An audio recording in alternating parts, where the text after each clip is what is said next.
Hey guys, thanks for tuning in. Today I have a 6-month review of the Galaxy Watch 4.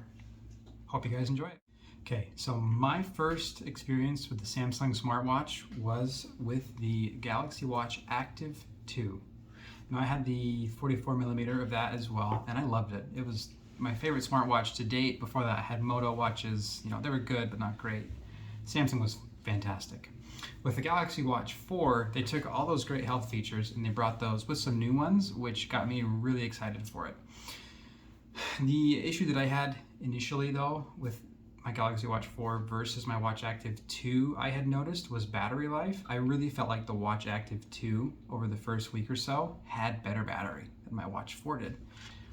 But, and you guys can check this out because I don't know for sure, but I do think that similar to how phones optimize usage for how you use them, I think this watch did the same thing.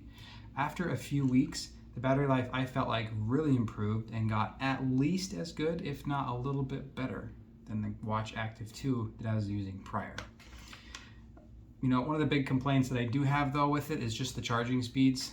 The Watch Active 2 was pretty good. It took around about 2 hours to get it fully charged, and the hard part is that this is about the same. From dead set 0 to 100%, this takes a while. I do wish that they had faster charging for it, but it is what it is. To kind of help remedy that, since they don't send you a brick, I did buy one from Ugreen here. I don't know if you guys can see that. It's just on Amazon. This has a 2-port one, so I think it does 15 watts for each, which I'm pretty sure the watch only supports 5. But I made sure I got a higher powered one than necessary because my wife and I both charge our smartwatches at the same time. And that way I can ensure that I have maximum charging speeds for the watch. One of the best things I've been having a chance to work on and use day in and day out is the workout tracking features on the watch itself. I try to get to the gym roughly 6 times a week. And most of my workout time there is spent on machines. The app comes with a bunch of different things that you can use as far as independent or free weight sort of exercises. Like if you're doing squats or push-ups, lunges, things like that you may do without weights. I do some of those, but the majority is with weights. And so I found weight machines to be the most accurate, recording measurement of my calories burned and my heart rate there that way. And so what I'll go ahead now is show you guys a screen recording of some recent workouts that I've had and show you the difference here between the weight machine tracking and then what the treadmill also looks like. Okay, so this is here on my Samsung Health app. And what I'm going to show you guys is what I was talking about. So if I go into my exercise here, I'll go ahead and show you guys on Friday what I had done here. On my weight machines was the first exercise that I had done. And so when I get to the gym, I fire it up. And first and foremost, you're going to see the time spent working out and the calories burned.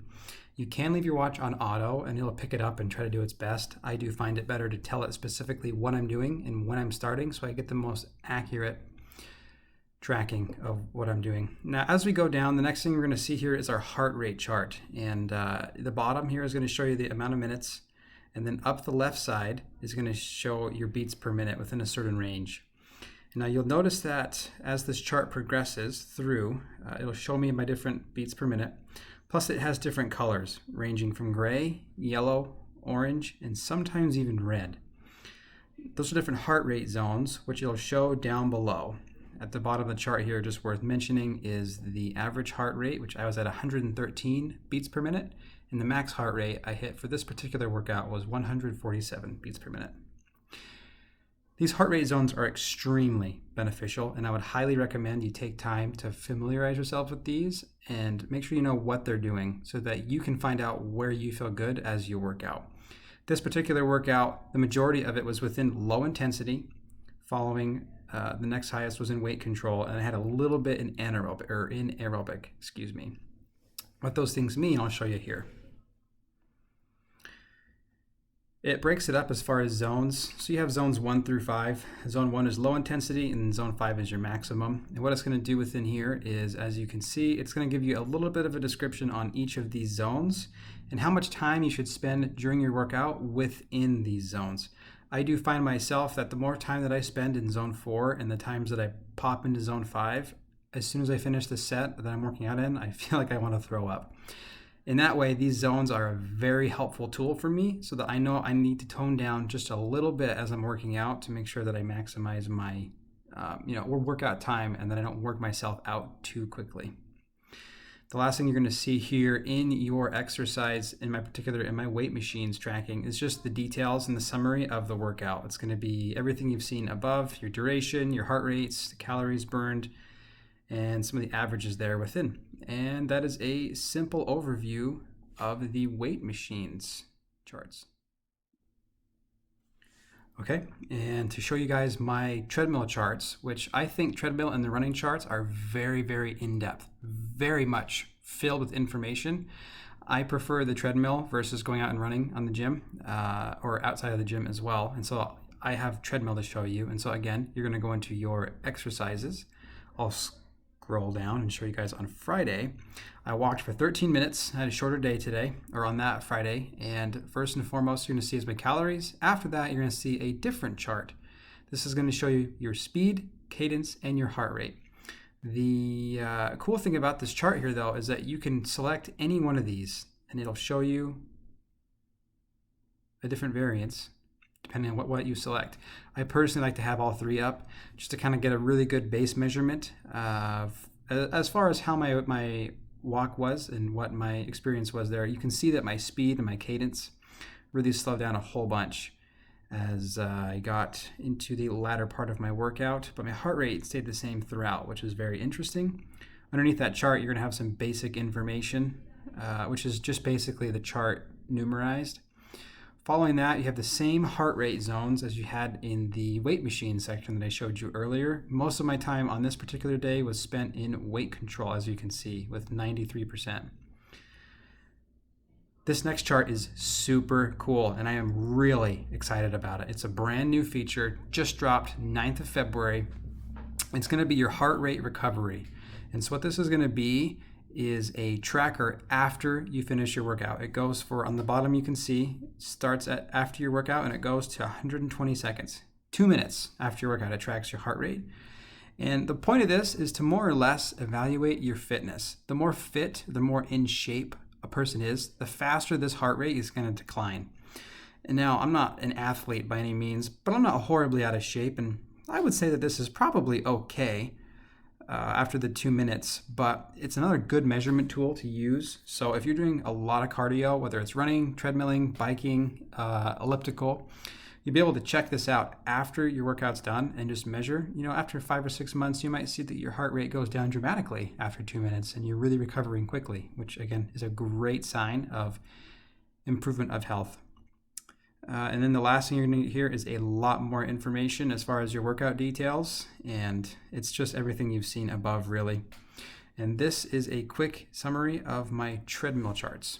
Okay, something else really neat that I have had a ton of experience with is the sleep tracking here on my Watch 4. I wear this thing to bed every single night because I really value the information it gives me in the morning. I'm the kind of person that I feel like every other morning I would wake up just feeling like crap. And I wonder why I felt so bad after I woke up. After having this watch on and wearing it for the night, I'm able to look at my sleep charts and see, oh my gosh, I have a horrible sleep rating, and no wonder I feel so terrible when I wake up in the morning. And so what I want to show you guys now is a recording of my sleep tracking history or my information over the past little while. So let's go ahead and get into that. Now, to get to your sleep tracking here in the Samsung Health app, what you're going to want to do is open up the app, and then you're going to just see down towards the bottom, sleep. Go ahead and tap on that. Now, the first thing you're going to see is last night I got 8.5 hours of sleep.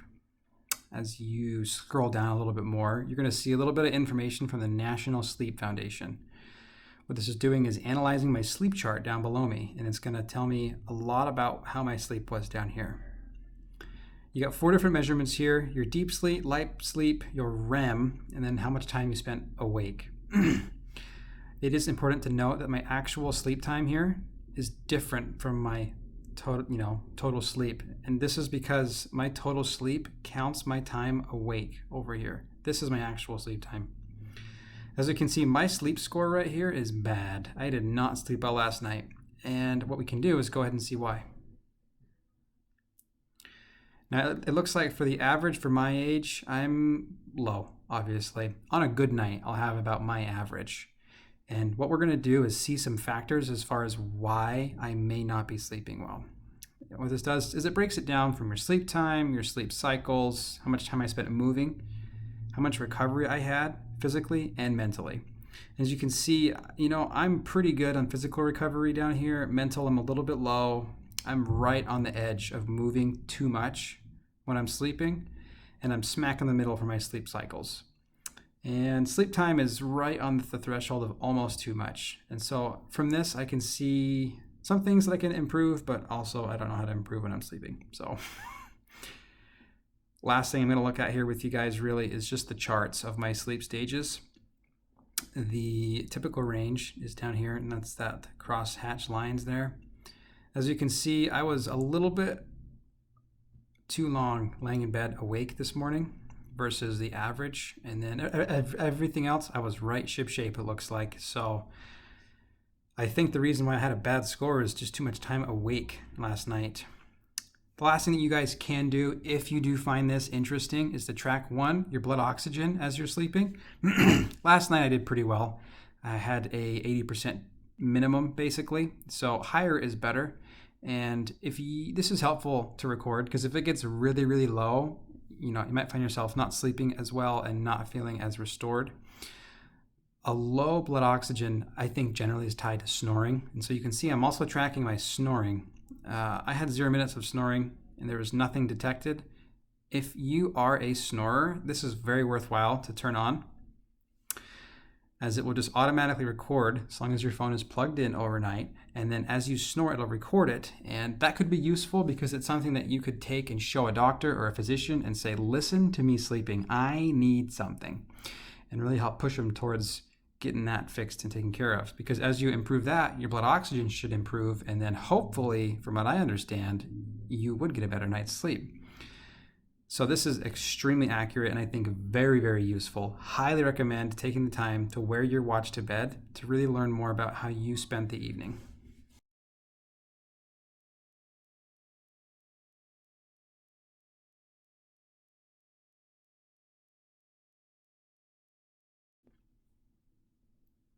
All right, so I'm here in my sleep section on Samsung Health right now, and what I wanted to show you guys was another brand new feature.